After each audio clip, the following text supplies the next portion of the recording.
जब भी किसी प्रोजेक्ट को हम शुरू करते हैं तो उससे पहले हमको अपनी पूरी टीम को अलाइन करना पड़ता है।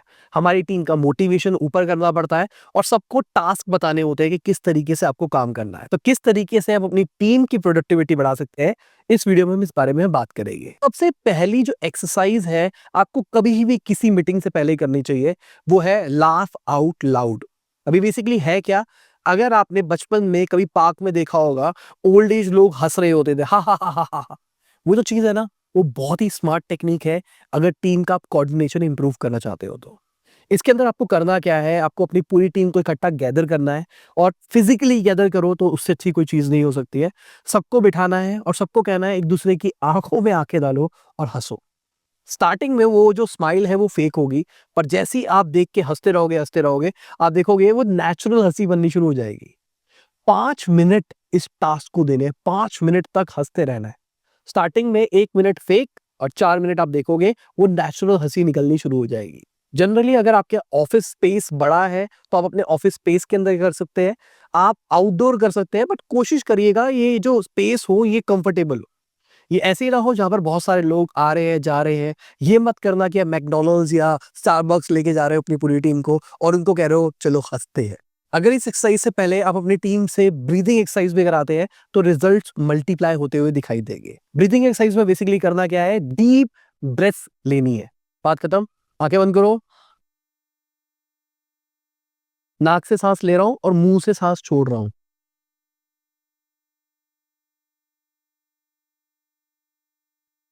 यहाँ पे कोई होल्डिंग नहीं हो रही है, कुछ नहीं हो रही है, बस रिलैक्स कर रहे हैं हम अपनी बॉडी को।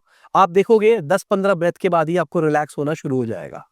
अगर आप चाहो उसके ऊपर एक और लेयर ऐड कर सकते हो स्ट्रेचिंग की, जहां पर बॉडी को सिर्फ स्ट्रेच किया जा रहा है, अपने हाथ खींचे जा रहे हैं, पैर खींचे जा रहे हैं। आप इंटरनेट के ऊपर सर्च मार सकते हैं स्ट्रेचिंग एक्सरसाइजेस, तो आप स्ट्रेचिंग एक्सरसाइज कीजिए, आप देखोगे आपका बॉडी भी रिलैक्स होती हुई दिखाई देगी। तो अगर ऑर्डर की बात करके चले, जो आइडल ऑर्डर है, अगर आप चाहो तो खाली लाफ आउट लाउड टेक्निक का यूज कर सकते हैं, बट अगर आइडली मान के चले तो आपको सबसे पहले ब्रीदिंग एक्सरसाइज करनी है 3 से 4 मिनट, 5 मिनट तक भी ले जा सकते हो। उसके बाद स्ट्रेचिंग करनी है, अगेन 5 मिनट तक स्ट्रेचिंग एक्सरसाइज होगी, फिर 5 मिनट आपको लाफ आउट लाउड खेलना है, आपको हंसना है। तो आप देखोगे ये एक्टिविटी परफॉर्म करने के बाद में आपकी टीम बहुत रिलैक्स हो चुकी होगी, बॉडी रिलैक्स हो चुकी होगी, सबके सब हंस रहे होंगे, अगर किसी के दिमाग में कोई टेंशन होगी तो वो भी निकल चुकी होगी। अब है एक्चुअली काम करने का टाइम। अब बेसिकली करना क्या है, आपको टीम को एक जगह पे गैदर करना है और ये एक प्रोफेशनल एनवायरनमेंट हो तो ज्यादा अच्छा है, जहां पर सबके सब फिजिकली आमने सामने बैठे हो। वहां पे आपको डिस्कस करना है कि प्रोजेक्ट है क्या, उसके अंदर क्या क्या काम होने वाला है, किस टीम के क्या क्या रोल्स होने वाले हैं, कौन किसको देखेगा, किस चीज को देखेगा, किस चीज की कितनी डेडलाइन लगेगी। तो बेसिकली जो भी प्रोजेक्ट की डिटेल्स है उसके बारे में हम डिस्कस करते हैं। तो यहाँ पे आपको एक क्लेवर आइडिया देता हूँ जो हम अपनी मार्केटिंग एजेंसी के अंदर भी किया करते थे और अक्सर मैं अभी के टाइम पे भी अपनी टीम के साथ में करता हूँ। यहाँ पे क्या करना है, आपको एक स्पेसिफिक टास्क को उठाना है। जैसे एग्जांपल के लिए हम एक यूट्यूब एड कैंपेन चलाने वाले हैं अपने XYZ प्रोडक्ट को बेचने के लिए। तो बेसिकली ये एक सब टास्क है एक पूरे बड़े प्रोजेक्ट का। तो हम क्या करेंगे, अपनी मार्केटिंग टीम को लेके और सबको कहेंगे कि भाई आप बताओ क्या कर सकते हैं। अगर आपकी टीम बड़ी है तो एक छोटी छोटी टीम्स बना लो। जैसे एग्जांपल के पास आपके पास मार्केटिंग टीम 50 बंदों की है तो आप 5-5 बंदों की टीम बना लो, 10-10 बंदों की टीम बना लो। अगर आपकी टीम 10 बंदों की है तो आप 2-2 बंदों की टीम बना लो। इंडिविजुअल करना चाहते हो तो इंडिविजुअल भी कर सकते हो, पर ऐसा मैंने देखा है अगर आप ग्रुप बेस्ड टास्क करते हो तो रिजल्ट्स ज्यादा बेटर आते हैं। अब करना क्या है, यहाँ पर सबको कहना है कि भाई ये टास्क है, आपको मैं 15-20 मिनट्स दे रहा हूं, आप अपने आइडियाज ब्रेनस्टॉर्म करो कि हम क्या कर सकते हैं इसके लिए। जैसे मान के चलते हैं मेरे को अपना एक डिजिटल मार्केटिंग का कोर्स बेचना है और उसके लिए मेरे को यूट्यूब पे एक एड चलानी है जो कि स्किपेबल होगी। अब उसके अंदर मुझे क्या पिच मारनी चाहिए, बात करता हूँ, ये टास्क है। तो मैंने अपनी पूरी टीम को दे दिया, सबके पास में अपने अपने टास्क आ गए और सबके सब आइडियाज निकाल रहे हैं, यार मेरे हिसाब से ये हो सकता है, मेरे हिसाब से ये हो सकता है। तो बेसिकली यहाँ पे होगा क्या, हर टीम अपने अपने आइडियाज ढूंढेगी। उसके बाद 20-25 मिनट के बाद हम कहेंगे अब अपना आइडिया प्रेजेंट करो। अब सारे आइडियाज को इकट्ठा लेना है, यहाँ पे कोई जजिंग नहीं करनी है कि भाई इसका आइडिया अच्छा था हमने सेलेक्ट कर लिया या इसका आइडिया अच्छा था। सबके दिमाग में ये क्लियर होना चाहिए कि हम सिर्फ आइडिया ढूंढ रहे हैं। तो जब भी कोई टीम आइडिया अपना प्रेजेंट करेगी तो सारी टीम उसके साथ में मिल के और सजेशन दे सकती है कि इसके अंदर हम ये भी कर सकते हैं, इसके अंदर ये भी कर सकते हैं, इसके अंदर ये भी कर सकते हैं। उसके बाद में सबको एक पेपर दे दो जहां पर वो 10 में से रेट कर सके इस आइडिया की एग्जीक्यूशन के ऊपर। उनको क्या लगता है कि आइडिया कितना हाई चांसेस है ये चलेगा, ठीक है। ऐसी दूसरी टीम आएगी, फिर तीसरी टीम आएगी, चौथी टीम आएगी, जितनी टीम्स है सारी की सारी परफॉर्म करेगी। उसके बाद में आपको स्कोर्स देखने हैं कि कौन सी टीम के सबसे अच्छे स्कोर निकल के आए हैं। अगर आपको दिखता है कि एक टीम को एवरेज 9 की मिली है और एक को 8.5 की मिली है, तो दिस मींस आपके पास में ये दो आइडियाज है। इन दो आइडियाज को दोबारा से इटरेट करो, टीम बांट के नई टीम बनाओ। एक टीम को ये वाला आइडिया दे दो, एक टीम को ये वाला आइडिया दे दो, फिर से उनको कहो ब्रेनस्टॉर्म करो। आप देखोगे और बेटर आइडियाज निकलते हुए दिखाई देंगे। अगर आप ऐसा देख रहे हो कि ज्यादातर को 6 7 8 6 7 8 मिले और एक आइडिया को 10 मिले, तो दिस मींस वो 10 वाला आइडिया सेलेक्ट करना है। तो ये जो टेक्निक्स बता रहा हूं ना, ये बड़ी बड़ी कॉर्पोरेट्स इसको यूज करते हैं अपनी टीम के अंदर। तो जनरली मान के चलता हूं जो हमको देख रहे हैं ना, वो छोटी कंपनियां हैं, 50 100 150 200 इंप्लॉइज वाली कंपनियां हैं। तो उनके पास में ना बहुत बड़ी बड़ी टीम्स नहीं होने वाली हर एक डिपार्टमेंट की। तो आइडली ये जो आपको मैं एक्टिविटी बता रहा हूं ना, ये एक डिपार्टमेंट करता है। अगर आपकी पूरी पूरी टीम इकट्ठी कर रही है तो वेरी गुड है। बट जैसे एक मार्केटिंग टीम इकट्ठी बैठ गई, वो मार्केटिंग टास्क के बारे में बात कर रही है। एक डेवलपमेंट टीम बैठ गई, वो डेवलपमेंट टीम के बारे में बात कर रही है। और अगर आपकी टीम छोटी है, मार्केटिंग और डेवलपमेंट वाले साथ में करते हैं, तो आप इंडिविजुअली एक एक करके एक्टिविटीज करवा सकते हैं। अब जैसे ही आपके पास में सारे डिसीजन एग्जीक्यूशन आ जाते हैं कि भाई ये चीज हम ऐसे करेंगे, ये चीज ऐसे करेंगे, अब बात है कम्युनिकेशन की कि किस तरीके से कम्युनिकेशन फ्लो करने वाला है विद इन द ऑर्गेनाइजेशन। अगर मैं कंपनी का फाउंडर हूं और मेरे नीचे 3 मैनेजर्स हैं और उनके नीचे इंडिविजुअल टीम है, एक मार्केटिंग की है, डेवलपमेंट की है और एक मान के चलते ऑपरेशंस की है, तो क्या हर छोटे टास्क के लिए मुझे रिपोर्ट करना जरूरी है? शायद नहीं। बट क्या ऑन गोइंग प्रोसेस के बारे में मेरे को जानना जरूरी है कि प्रोजेक्ट कितना कंप्लीट हो गया, कितना नहीं हो गया? शायद हाँ। क्या छोटे छोटे टास्क के बारे में एक इंडिविजुअल मैनेजर को जानना जरूरी है? बिल्कुल है। ठीक है, तो हमको क्या करना है, हमको हायरार्की तैयार करनी है कि किसके लिए कौन सा काम इंपॉर्टेंट है। तो यहाँ पे बेसिकली 2 टर्मिनोलॉजीज यूज होती है, सिंक्रोनस और एसिंक्रोनस। मतलब कुछ ऐसी चीजें जो कि साथ साथ में चलने वाली है। अभी के टाइम पे मेरी कॉपी राइटिंग वाली जो टीम है, जो वेबसाइट के ऊपर कंटेंट लिखती है, और जो मेरी डेवलपमेंट वाली टीम है, वो दोनों साथ साथ में काम करने वाली है। और शायद जो ग्राफिक डिजाइनर है, जो उनको इमेजेस देगा जो वेबसाइट के अंदर यूज होगी, वो भी साथ साथ में काम करने वाले हैं। तो ये जो टास्क है, ये सिंक्रोनस टास्क है। इस तीनों की अपडेट तीनों को इंडिविजुअल अप टू डेट मिलती रहनी चाहिए। बट क्या ये जो टास्क में डिस्कशन चल रही है, क्या हो रहा है, हर एक डिस्कशन मेरे तक पहुंचनी चाहिए? जरूरी नहीं है। तो मुझे इंफॉर्मेशन फ्लो को भी क्लियर करना पड़ेगा इसी मीटिंग के अंदर कि कौन सी चीजें किस लेवल तक पहुंचेगी और किस लेवल के बाद में किस लेवल तक पहुंचेगी। जैसे एग्जांपल के लिए, एक टास्क एग्जीक्यूट कर रही है माइक्रो टीम, उसके बाद में मैनेजर तक वो अपडेट पहुंच रहा है, मैनेजर उसको हैंडल कर रहा है, बट अचानक ही कोई प्रॉब्लम आ गई जिसके चक्कर में वो डेडलाइन खराब होती हुई दिखाई दे रही है, तो मेरे को इंटरफेयर करना है। वरना मेरे को इंटरफेयर नहीं करना, खुद ही फिगर आउट करो कैसे वो चीजें सॉल्व होगी।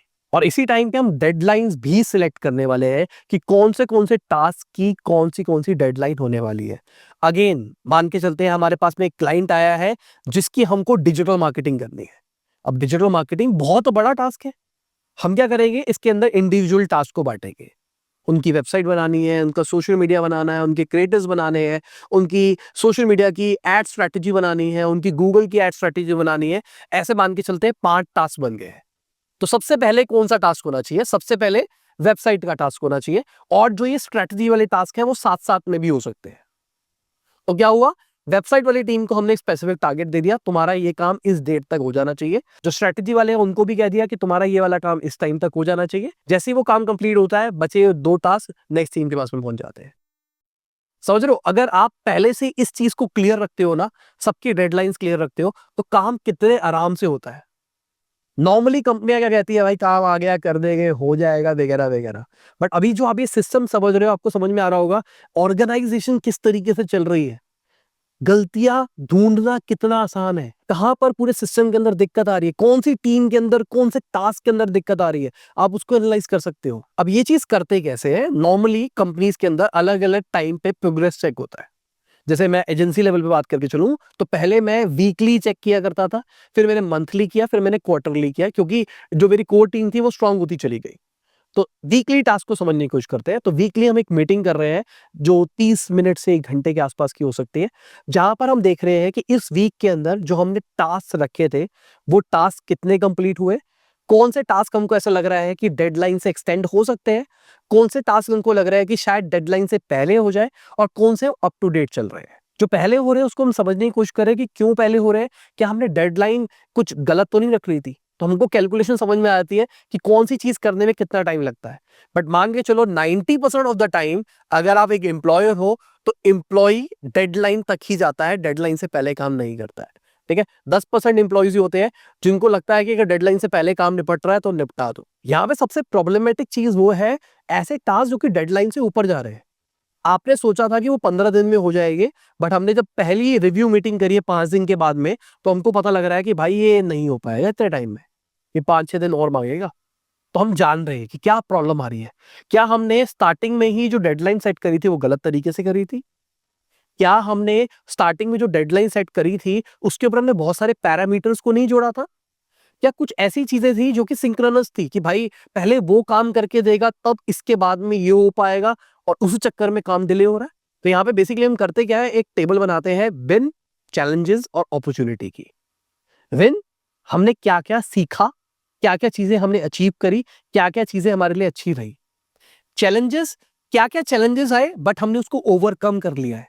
ठीक है, हमने ये करने में दिक्कत आ रही थी, ये करने में दिक्कत आ रही थी, फिर उनको सॉल्व कर लिया है।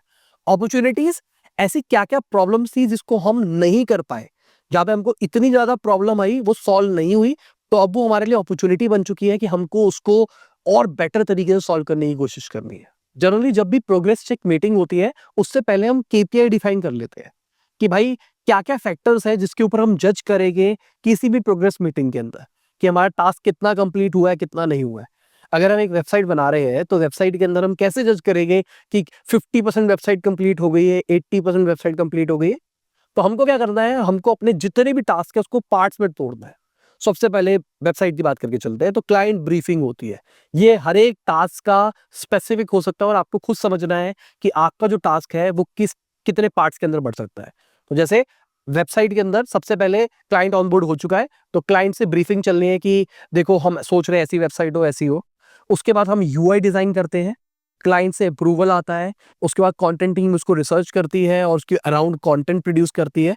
अगेन क्लाइंट से रिव्यू होता है, उसके बाद में वो डेवलपमेंट फेज में जाती है, उसके बाद में टेस्टिंग फेज पे जाती है। तो ये 7 फेजेस हो गए। स्टार्टिंग के जो 4 फेजेस है वो रिलेटिवली फास्ट होते हैं, तो 3 से 4 दिन के अंदर वो हो जाने चाहिए। तो हमने कहा जब पहली रिव्यू मीटिंग में हम आने वाले हैं तो हम ये 4 पॉइंट्स को कंसिडर करेंगे, ये चारों स्टेजेस कंप्लीट हो जानी चाहिए। अगर नहीं हुई है तो फिर हम रिव्यू कर रहे हैं क्यों नहीं हुई है। तो सिंपल सी बात, हमको अपने केपीआई डिफाइन करने हैं कि किस तरीके से हम जज करेंगे कि हमने वो टास्क कंप्लीट किया है नहीं किया। और सिंपल सी बात, ये जो केपीआई या फिर माइलस्टोन की हम बात कर रहे हैं ना, 5 से ऊपर मत रखना। अगर आपने टीम को 5 से ऊपर टास्क दे दिए एक मीटिंग के अंदर तो टीम कंफ्यूज हो जाती है। अनटिल अनलेस आपकी टीम बहुत बड़ी है और आप इकट्ठे 100 बंदों को एड्रेस कर रहे हो, जो कि मैं रिकमेंड नहीं करता। Ideally progress check meeting individually सब टीम के अंदर होती है, जहां पे प्रोजेक्ट के बारे में बात करी जाती है। तो आइडली एक प्रोजेक्ट के ऊपर 5, 6, 7, 8, 10 बंदे ही काम कर रहे होते हैं एक वर्टिकल के अंदर। तो वहां पर अगर 4-5 टास्क दिए जाए is more than sufficient. Website वाले से मैंने वेबसाइट के बारे में बात कर ली कि भाई इस स्टेज तक तेरे को पहुंचना था। कंटेंट वाले से मैंने कंटेंट की स्ट्रैटेजी के बारे में बात कर ली, तेरी स्ट्रैटेजी रेडी हो जानी चाहिए थी। डिजाइन वाले से मैंने यूआई यूएक्स के बारे में बात कर ली, तेरे को ये टास्क निपटा देने हैं। बात करता हूँ, पहली मीटिंग जब मैं कर रहा हूँ ये 3 टास्क कंप्लीट होने चाहिए। नहीं हो गए तो फिर हम डिस्कस करेंगे क्यों नहीं हुए। और ये जो मीटिंग्स बता रहा हूँ ना, एज अ एम्प्लॉयर अगर आप इसको करने लग जाओगे, आपके खून के अंदर चीजें बहने लग जाएगी।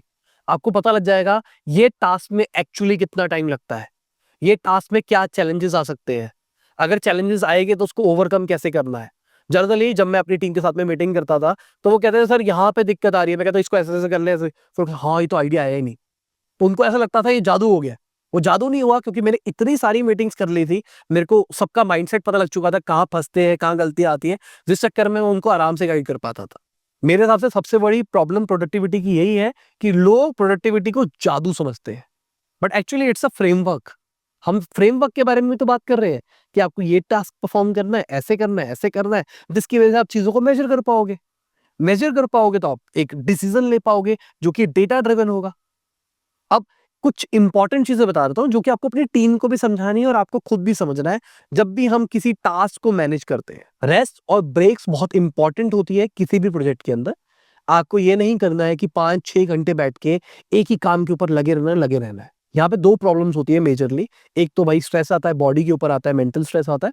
दूसरा ना क्रिएटिविटी लॉस हो जाती है। जब एक ही काम को बहुत लंबे टाइम तक करते हो ना तो आपके पास नए-नए आइडियाज नहीं आते हैं। आप हमेशा से चाहते हो कि आप एक चीज को बहुत नेक्स्ट लेवल क्रिएट करो। तो अगर आप छोटे-छोटे ब्रेक्स लेते रहोगे ना बीच-बीच में तो आप देखोगे आपके रिजल्ट्स बहुत बेटर आएंगे। दूसरी चीज आपको नॉइज को रिमूव करना है। अब ये नॉइज गाने नहीं है, नॉइज है एक ऐसी अनवांटेड चीज जिसकी वजह से आपका गोल अचीव नहीं हो पा रहा है। वो रील भी हो सकती है, वो फोन भी हो सकता है, कुछ भी हो सकता है। बेसिकली आपको डिस्ट्रैक्शन से दूर रहना है जब भी आप कोई भी हाई परफॉर्मिंग टास्क कर रहे हो। हमने तभी रिलैक्सेशन का टाइम रखा है। अगर कोई 1 घंटा, 1.5 घंटा बैठ के काम कर रहा है कुछ स्पेसिफिक, तो 1-1.5 घंटा उसको फ़ोन, रीलें कुछ नहीं करना है। उसके बाद में भाई 15 मिनट का ब्रेक दे रहे हैं, आराम से बैठ के रीलें देखो, कोई दिक्कत नहीं है। प्रोडक्टिविटी का एक बहुत बड़ा हैक और बताता हूँ आपको, नो कहना सीखो। अपनी टीम को भी सिखाओ और खुद भी सीखो। कुछ ऐसे टास्क होते हैं जो कि हमको लगता है कि हमको कोई कह रहा था ये कर देगा और हम कहते हैं हाँ, हाँ कर देंगे। बट एक्चुअली जो हम गोल करने वाले हैं ना, उसका वो रोल ही नहीं है। या फिर हम बहुत ही ज़्यादा प्रोडक्टिव है, बहुत ही अच्छे लेवल पे काम करते हैं और हम ऐसा काम कर रहे हैं जिसमें शायद मेरा दिमाग उस लेवल पे यूज़ नहीं होने वाला, तो हमको नो कहना सीखना पड़ेगा। जैसे एग्जांपल के लिए कोई डेटा एंट्री की जॉब है, एक डेटा उठा के आपको पेपर से उठा के कहीं पे लिखना है, जो कि बहुत बेसिक टास्क है, जो कि आपकी टीम के अंदर बहुत लोअर लेवल का बंदा भी कर सकता है, जो हायरार्की है कंपनी की। बट उसको फाउंडर कर रहा है। सेंस नहीं है ना इस बात की। आप वो काम डेलीगेट कर सकते हो किसी और को। नॉर्मली आप ऐसा देखोगे आपकी जो टास्क लिस्ट होगी उसके अंदर ऐसे कैसे कुछ काम होंगे जो कि टोटली नॉन प्रोडक्टिव होंगे आपके लेवल के ऊपर। किसी के लिए वो प्रोडक्टिव हो सकते हैं पर आपके लिए वो जो टाइम वैल्यू है ना वो सही नहीं है। तो आपको उनको आइदर डेलीगेट करना है या फिर उसको बंद ही कर देना, मैं नहीं कर रहा। अगली इंपॉर्टेंट चीज है मल्टीटास्किंग नाम की कोई चीज नहीं होती है। मैंने पहले भी बहुत बार बोला इस चीज को, मैं फिर से बोल रहा हूं, मल्टीटास्किंग नाम की कोई चीज नहीं होती है। एक टाइम पे एक ही काम करो तभी वो ढंग से होगा। एक काम ये भी करोगे, दोनों खराब होने के चांसेस है। अगली एडवाइस मैं मैनेजर्स और फाउंडर या फिर एम्प्लॉयर को बोलना चाहूंगा कि भाई अनसर्टेनिटीज आती है प्रोजेक्ट के अंदर। आपने अगर कोई डेडलाइन सेट करी है कि 5 दिन के अंदर कोई काम हो जाएगा, 10 दिन के अंदर हो जाएगा, कई बार वो 15 दिन तक भी निकलता है। आपको लगता है कि नहीं हो जाना चाहिए, बट अचानक बारिश आ गई, तबीयत खराब हो गई किसी की, सिस्टम में दिक्कत आ गई, या अचानक ही कहीं पे लैग आ गया, कोई टास्क था जो कि किसी और पे डिपेंडेंट था, उसके चक्कर में वहाँ पे डिले आ गया। तो अनसर्टेनिटीज़ आती है और डेडलाइन अगर मिस हो रही है तो इट्स पार्ट ऑफ जॉब, होता है ऐसा। बट सबसे इंपॉर्टेंट क्या है, जो अनसर्टेनिटीज़ आई है या फिर कोई भी फेलियर आया है प्रोजेक्ट के अंदर, उससे सीखना है। आपको भी, आपकी टीम को भी। तो आपको अपनी टीम को इस तरीके का बनाना है, अगर कोई गलती हो रही है तो वो गलतियाँ रिपीट ना हो। उस गलती को एनालाइज़ करो, वो गलती क्यों हुई थी? और आगे कोशिश करो वो गलती रिपीट ना हो। अगर रिपीट नहीं होगी तो अपने आप बाय डिफ़ॉल्ट प्रोडक्टिविटी बढ़ती चली जाएगी। अगली टिप पूरी टीम के लिए है, सबके वर्क स्टाइल्स अलग-अलग होते हैं। ठीक है? किसी का वर्क स्टाइल फॉलो करने की ज़रूरत नहीं है। एलन मस्क ऐसे काम करता है या रतन टाटा ऐसे काम करते थे, ये ऐसे काम करता है। आपका वर्क स्टाइल है, या आपके बॉस का वर्क स्टाइल आपके बॉस का वर्क स्टाइल है। जो जैसे काम करता है, किसी को लेट के काम करना पसंद है, किसी को बैठ के पसंद है, किसी को कॉफ़ी साथ में रख के काम करना पसंद है, किसी को गाने लगा के काम करना पसंद है। सबके अपने-अपने स्टाइल होते हैं और कुछ गलत नहीं होते। मुझे हमेशा ऐसा लगता था कि गाना अगर कोई कान में लगा रखा है ना तो प्रोडक्टिविटी घटती है क्योंकि गाना डिस्ट्रैक्ट करता है। बट मैंने कई लोगों को देखा गाने से वो बाहर की जो नॉइज़ होती है ना उसको छोड़ पाते हैं और वो फ़ोकस कर पाते हैं अपने काम के ऊपर। तो सिंपल सी बात, सबके अलग-अलग स्टाइल है, आपको वो समझना पड़ेगा as a employer, as self और एज़ अ टीम मेंबर। ठीक है? सबका अलग होता है, कोई प्रॉब्लम नहीं है। अगर कॉन्स्टेंटली उस स्टाइल से रिजल्ट्स नहीं आ रहे हैं, तब वहाँ पर ध्यान देने की ज़रूरत है, वरना कोई प्रॉब्लम नहीं है। और सबसे इम्पोर्टेंट और आखिरी चीज़ ये है कि प्रोसेस को एन्जॉय करो। जो भी काम कर रहे हो, उसको दिल से करो, शिद्दत से करो। इसलिए मत करो क्योंकि करना है, काम करने में मज़ा आना चाहिए, तभी काम करो। अब यहाँ पे एक अल्ट्रा प्रो मैक्स टिप दे देता हूँ। अपने जो पावर आवर्स होते हैं ना, उसको अच्छे तरीके से यूटिलाइज़ करो, अगर आप नेक्स्ट लेवल प्रोडक्टिव बनना चाहते हो। और अपनी टीम को आप ये चीज़ सिखाओ कि पावर आवर्स कैसे निकालते हैं। समझाता हूँ किस तरीके से निकालना है। पूरा एक वीक का शेड्यूल निकालो अपना और जितने भी आप टास्क करते हो ना उसको रेट करो कि ये कितने मेरी एनर्जी को ड्रेन करके गए। 10 में से नंबर दो उसको। तो जो मेरी एनर्जी को ज़्यादा ड्रेन कर रहा है उसको मैं 10 दूँगा, जो कम कर रहा है उसको मैं 1 दूँगा। मतलब 10 से 1 के बीच में दे रहा हूँ। अब सिंपल सी बात, पूरे हफ्ते के अंदर जब मैं एनालाइज करूंगा ना, तो मैं एक पैटर्न देखूंगा, एक स्पेसिफिक टास्क टाइप की चीज और स्पेसिफिक टाइम के ऊपर कुछ मेरे साथ में हो रहा है। आपको कई लोग कहेंगे कि भाई सुबह का जो 8 से 10 का टाइम होता है बहुत अच्छा होता है, कई कहते हैं 3 से 5 बजे के बीच में पढ़ लो, उससे अच्छी कोई प्रोडक्टिविटी का टाइम नहीं होता, सबसे अच्छे नंबर लाने का तरीका वो होता है। कई लोग कहते हैं कि भाई हम तो रात को पढ़ते हैं, रात को ज्यादा मजा आता है। अब क्या सबके सब गलत है या सबके सब सही है? पावर आर्ट्स का गेम है सारा का सारा। सबकी बॉडी अलग तरीके से बिहेव करती है। आपको जानना है कि आपकी बॉडी का बेस्ट टाइम क्या है, जिस टाइम पे आप highly productive, highly energetic feel करते हो। बस वो निकालने की कोशिश करो और आप देखोगे एकदम मजा आ जाएगा। करना क्या है, हफ्ते के सारे टास्क को नोट करना है, उसको रेट करना है। रेट के बाद में जिसके सबसे कम नंबर आएंगे उनको मार्क करते चले जाना है। उसके बाद आपको एनालाइज करना है कि कौन सा ऐसे स्पेसिफिक टाइम था जहां पे पैटर्न निकल के आ रहा है कि यार इस टाइम पे मैं हाईली प्रोडक्टिव होता हूं। आप देखोगे बहुत अच्छा पैटर्न निकल के आएगा। अब कभी कभार ऐसा भी हो सकता है कि आप देखोगे मंडे को 1 बजे का था, ट्यूसडे को 1 बजे का था, बट वेंसडे को मेरा 4 बजे का था। अब ये भी हो सकता है वेंसडे को जो आपने टास्क किया था ना, वो टास्क एक्चुअली अलग लेवल पर ट्रेनिंग था, आपको मजा नहीं आ रहा था उस काम करने में, इसलिए आपको शायद ट्रेनिंग लगाओ। बट थर्सडे, फ्राइडे, सैटरडे जब आप देखोगे, वो भी 1-1:30 बजे के आसपास से निकल के आ रहा होगा। जब ये पैटर्न निकल के आएगा ना, तो आपको समझ में आ जाएगा वो 1 बजे का जो टाइम है ना, मेरे लिए मोस्ट प्रोडक्टिव टाइम है। और अगेन मैं यहाँ पे मान के चल रहा हूँ, आप शेड्यूल से काम करते हो। आप जब काम करने के लिए आते हो, ऑफिस में बैठ रहे हो, तो आप 10 बजे से 6 बजे तक काम करते हो और रोज का शेड्यूल आपका यही होता है। अगर ऐसा है कि आप कभी 11 बजे आते हो, कभी 12 बजे आते हो, कभी 8 बजे आते हो, कभी स्पेसिफिक लेट जाते हो, अगर टाइम सेट नहीं है तो ये पावर आवर्स ढूंढने ऑलमोस्ट इम्पॉसिबल है। पर अगर टाइम सेट है तो बहुत आराम से पावर आवर्स को आप ढूंढ सकते हो। और फाइनल एडवाइस मैं एम्प्लॉयर्स को देना चाहूंगा कि आपको अपनी टीम को ना हमेशा ग्रो करवाते रहना है। उनको अच्छा लगना चाहिए ना आपके साथ काम करने के लिए। तो आपको उनको क्या कहना है, आपको अपने दिन का 10% टाइम, जो भी हमारा वर्किंग आवर है उसका 10% टाइम, जैसे मान के चलते हैं 8 घंटे का वर्किंग आवर है, तो आप कह सकते हो 1 घंटा आप अपने लिए स्पेंड करो। नॉर्मली हम देखते हैं 1 घंटे का लंच ब्रेक होता है कई ऑफिस के अंदर, कईयों में 1.5 घंटे का होता है, वो 10% होता है। तो वो जो ब्रेक मिल रहा है ना, वो ब्रेक आपके लिए है। और उस ब्रेक के अंदर करना क्या है, खाने के अलावा आप वो चीजें करो जो कि आपको पसंद है। आपको मूवी देखनी है, आप मूवी देखो। आप बड़े ऑफिस के अंदर देखोगे, वहां पर गेम्स खेलने के कुछ बना रखे होते हैं, प्ले स्टेशन लगा रखे होते हैं या कुछ भी कर रखा होता है। अब जरूरी नहीं है आपके ऑफिस के अंदर ये चीज प्रेजेंट हो, बट आप सोचो किस तरीके से आप अपने टीम मेंबर्स के वो 10% टाइम को और बेटर कर सकते हो। और अगर आपके लिए चीज सेट नहीं होती है, तो आप क्या कर सकते हो, जो मैं किसी टाइम पे प्लान किया था मैंने अपनी टीम के साथ में, एक स्पेसिफिक दिन अलॉट कर सकते हो इस चीज के लिए। तो बेसिकली मैंने किया क्या था कि हर सैटरडे टीम आएगी और वो प्रेजेंट करेगी कुछ भी चीज जो उसको पसंद है, और सबको सिखाएगी कि भाई देखो आज मैं आपको फोटोशॉप सिखाऊंगा।